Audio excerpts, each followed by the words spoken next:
لله نحمده ونستعينه ونستغفره ونؤمن به ونتوكل عليه ونعوذ بالله من شرور أنفسنا ومن سيئات أعمالنا من يهده الله فلا مضل له ومن يضلل فلا هادي له ونشهد أن لا إله إلا الله وحده لا شريك له ونشهد أن سيدنا ومولانا محمدا عبده ورسوله صلى الله تعالى عليه وعلى آله وأصحابه أجمعين أما بعد قال الله تبارك وتعالى في كلامه المجيد أعوذ بالله من الشيطان الرجيم بسم الله الرحمن الرحيم والعصر إن الإنسان لفي خسر إلا الذين آمنوا وعملوا الصالحات وتواصوا بالحق وتواصوا بالصبر صدق الله العظيم وصدق رسوله النبي الكريم ونحن على ذلك لمن الشاهدين والشاكرين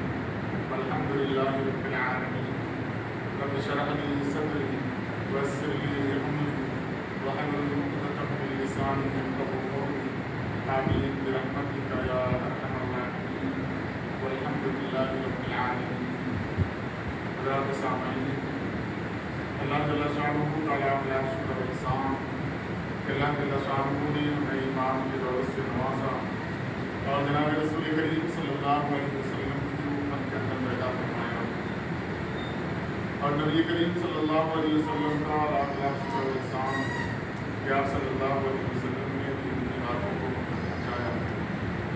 قرآن کریم کی ایک سورت میں نے خطبے کے درمیان تلاوت کی ہے، سورہ عصر۔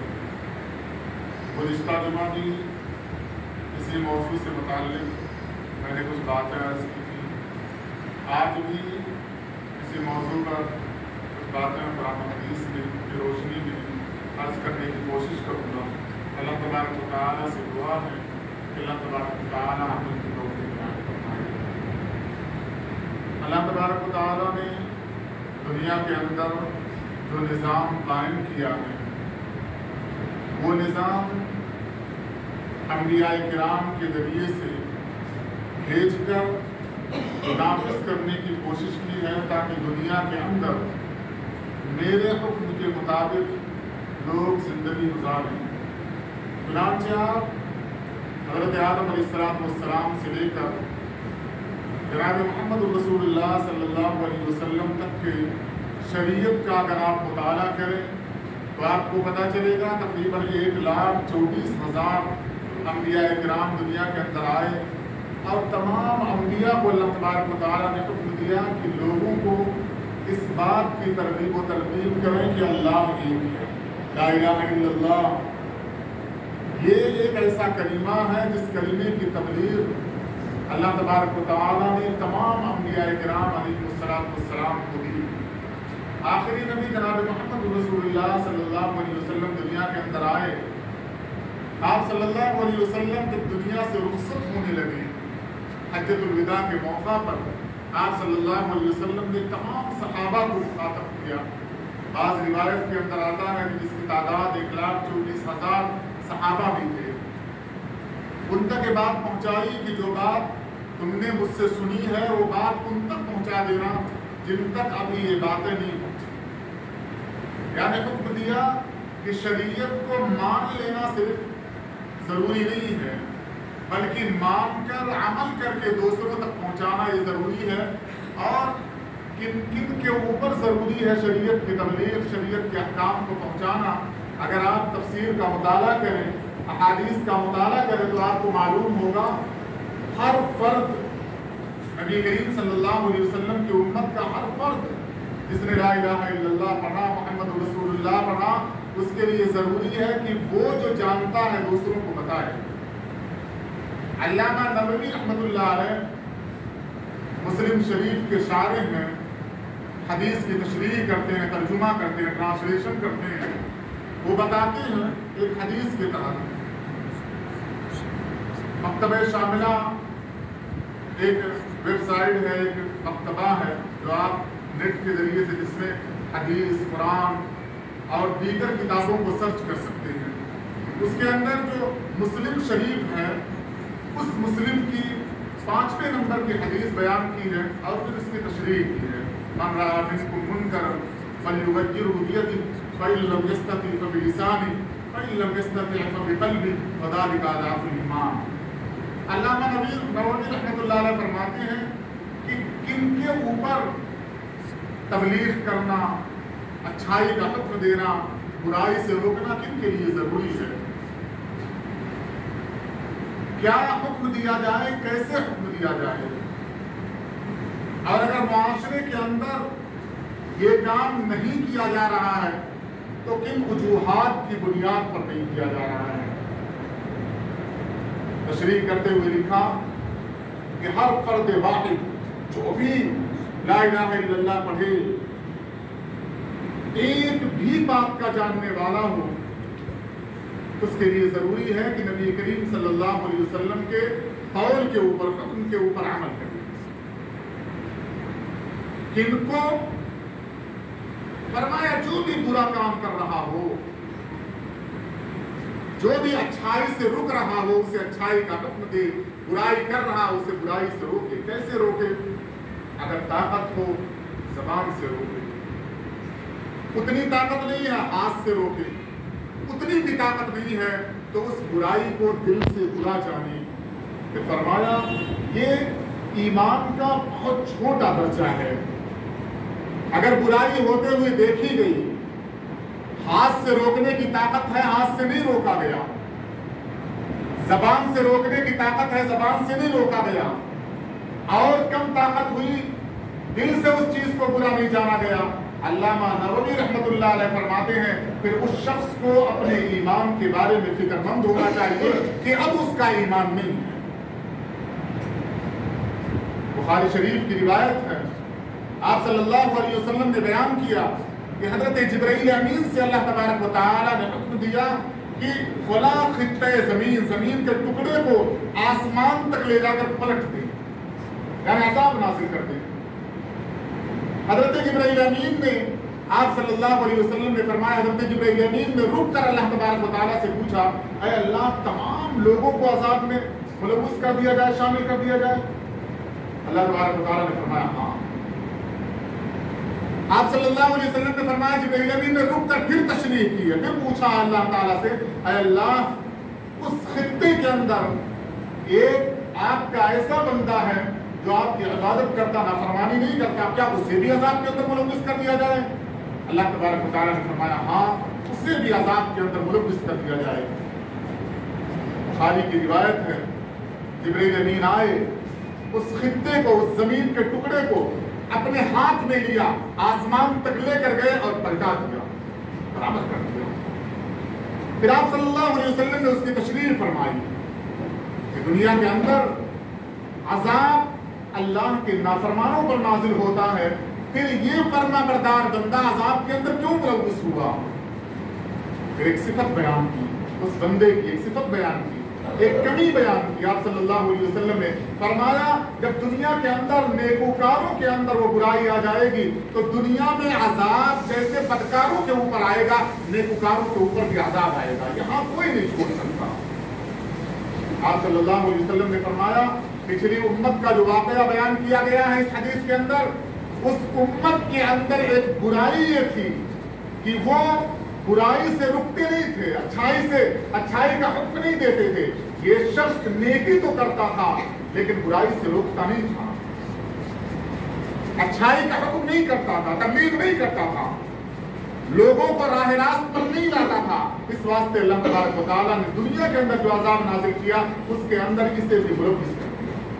اب اس بات کے اندر آتا ہے کہ اگر یہ خوبی یعنی برائیوں سے روکنا، اچھائیوں کا حکم دینا اگر دنیا سے اٹھ جائے گی، کم لوگ کرنے لگیں گے تو اللہ کے نبی صلی اللہ علیہ وسلم نے فرمایا ایک اللہ کا بہت بڑا جو انعام ہے اس انعام کو اللہ تعالیٰ روک لیں گے، بہت بڑی نعمت اللہ تبارک و تعالیٰ روک لیں گے۔ پھر آپ صلی اللہ علیہ وسلم نے فرمایا جب اچھائیوں کا حکم اور برائیوں سے روکنا لوگ چھوڑ دیں گے تو دعائیں قبول ہونا بند ہو جائیں گی،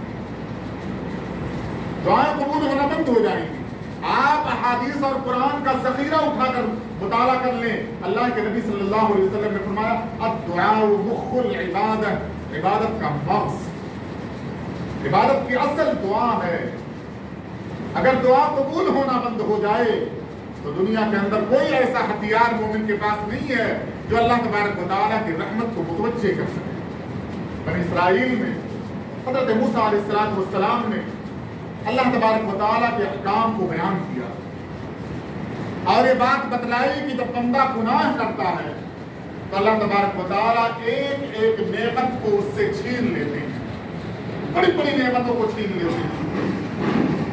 حدیث کے اندر آتا ہے ایک راہب شخص، عبادت گزار شخص نے جو کبھی اللہ کی نافرمانی نہیں کرتا تھا، اس نے گناہ کا کام کرنا شروع کیا، یہ دیکھنے کے لیے کہ اللہ نعمتیں کیسے چھینتا ہے، کون سی نعمت چھینتا ہے۔ انہوں نے گناہ کرنا شروع کیا، نعمت چھن گئی، پتہ بھی نہیں چلا، اور انہوں نے حضرت موسیٰ علیہ السلام سے شکایت کی کہ آپ نے اللہ کے احکام کو بیان کیا تھا کہ جب بندہ گناہ کرتا ہے تو اللہ بڑی بڑی نعمتیں چھین لیا کرتا ہے، میں گناہ کرتا ہوں کوئی نعمت مجھ سے نہیں چھینی گئی۔ موسیٰ علیہ السلام نے فرمایا جب رات میں عبادت کرتے تھے تب اس عبادت کے اندر تم روتے تھے، کیا اب بھی روتے ہو؟ اس بندے نے کہا کہ نہیں، کہا مجھے خبر بھی نہیں ہوئی۔ اس راہب نے کہا کہ یہ بھی نعمت ہے۔ حضرت موسیٰ علیہ السلام نے فرمایا عبادت کے قبولیت کی شرط اول ہے رونا، یا رونے کی شکل بنا لینا۔ اللہ نے اتنی بڑی نعمت تم سے چھین لیا اور تمہیں پتہ بھی نہیں چلا۔ جب بندہ گناہ کرتا ہے تو ایسے نعمتیں چھین جاتی ہیں، انہیں احساس کرتے ہیں۔ اور یہ کیوں ہوتا ہے؟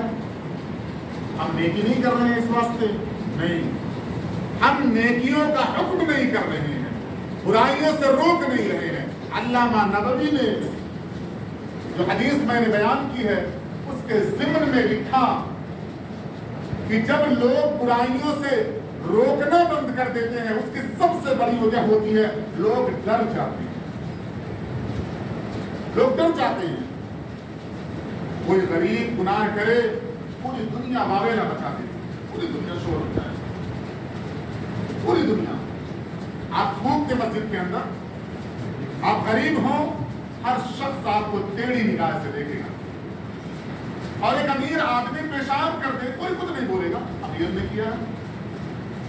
یا تو اس کے ڈر کی وجہ سے یا تو اس کے مال میں دب جانے کی وجہ سے یہ معاملات ہوتے ہیں۔ آپ صلی اللہ علیہ وسلم کو جو حکم دیا گیا کہ آپ وانذر عشیرتک الاقربین ڈرائیں، تو آپ پوری تاریخ اٹھا کر دیکھ لیں، قریش سے بڑے سردار دنیا کے اندر نہیں پائے جاتے تھے، عرب کے اندر نہیں پائے جاتے تھے۔ سب سے بڑے جو لوگ تھے، سب سے بڑا جو قبیلہ تھا وہ قریش کا تھا۔ ابو جہل، ابو لہب یہ سرداروں کے سردار مانے جایا کرتے تھے۔ اللہ تبارک و تعالیٰ نے حکم دیا وانذر عشیرتک الاقربین، ابو جہل کو ڈراؤ، ابو لہب کو ڈراؤ، عتبہ اور شیبہ کو ڈراؤ۔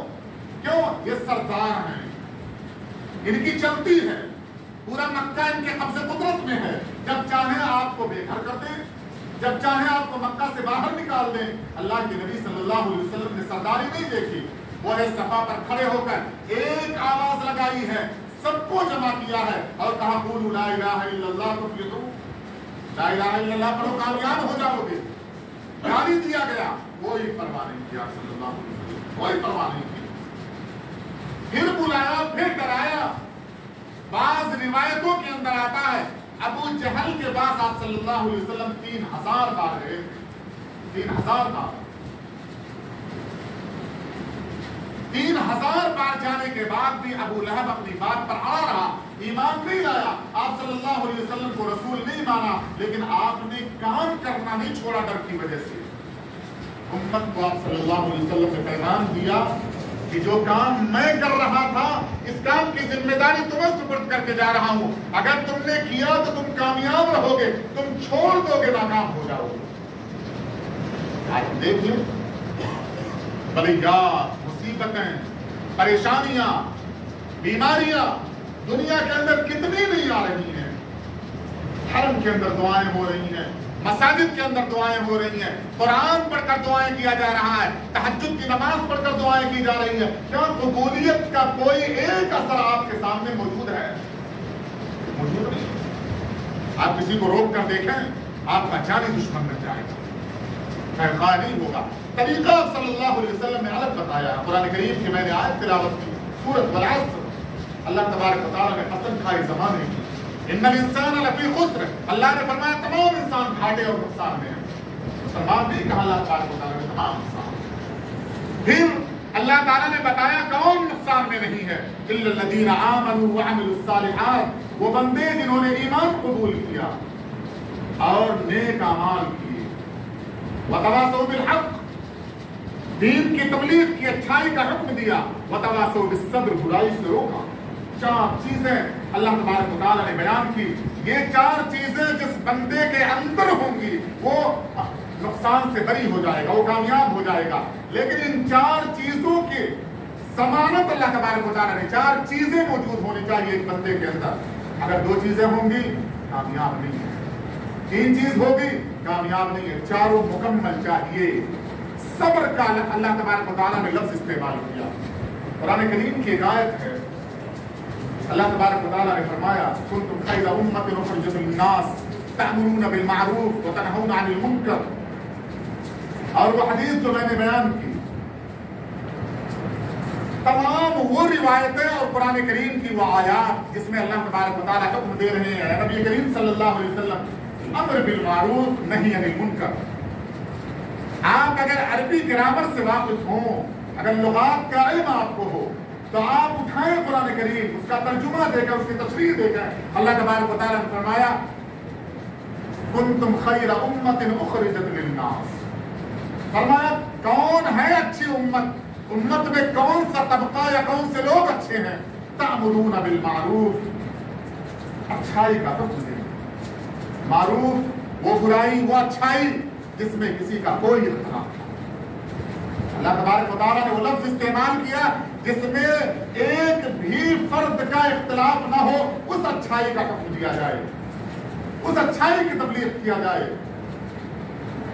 آپ دیکھ دیں کہ مسالک میں بٹ کر جن چیزوں کی تبلیغ کیا جا رہا ہے اس میں اختلاف ہے، یعنی تبلیغ کے اندر اچھائی کا حکم کرتے ہوئے اگر کسی بھی نیکی کا حکم کیا جائے گا، کسی ایک فرد واحد کا اختلاف ہوگا، وہ اللہ تبارک و تعالیٰ کے قول کے خلاف واقع ہے۔ معروف تمام لوگوں کا متفقہ فیصلہ، تمام ایسی نیکیاں جس پر تمام لوگ متفق ہوں، جھوٹ کسی کا کوئی اختلاف نہیں، چوری کسی کا کوئی اختلاف نہیں، نماز کا پڑھنا کسی کا کوئی اختلاف نہیں، زکوٰۃ کا دینا، حج کا ادا کرنا، نماز کے ارکان کیسے ادا کیے جائیں اختلاف ہے، اس کی تبلیغ نہیں کر سکتے قرآن کے منہ سے۔ علامہ نووی کی تشریح اٹھا کر دیکھیں، معروف کی تشریح کرتے ہوئے لکھا ہے کہ اگر رفع دین میں اختلاف ہے تو رفع دین کی تبلیغ نہیں کی جا سکتی، ورنہ اللہ کے حکم کی مخالفت ہوگی۔ کیوں؟ چند لوگ رفع دین کو ادنیٰ اولا جانتے ہیں، چند لوگ اولا نہیں جانتے، اس کی تبلیغ نہیں کی جا سکتی، اس کا حکم نہیں کیا جا سکتا۔ یہ انفرادی معاملہ ہے، آپ چاہیں تو کریں چاہے نہ کریں۔ آپ کس سے روک سکتے ہیں؟ رکوع صحیح طریقے سے بندے نے نہیں کیا، فرض ہے، کسی کا کوئی اختلاف نہیں ہے، آپ حکم دے سکتے ہیں، تأمرون بالمعروف کے اندر ہی آتا ہے۔ چوری کوئی کر رہا ہے، آپ ہاتھ پکڑ کے روک سکتے ہیں، کسی کا کوئی اختلاف نہیں ہے۔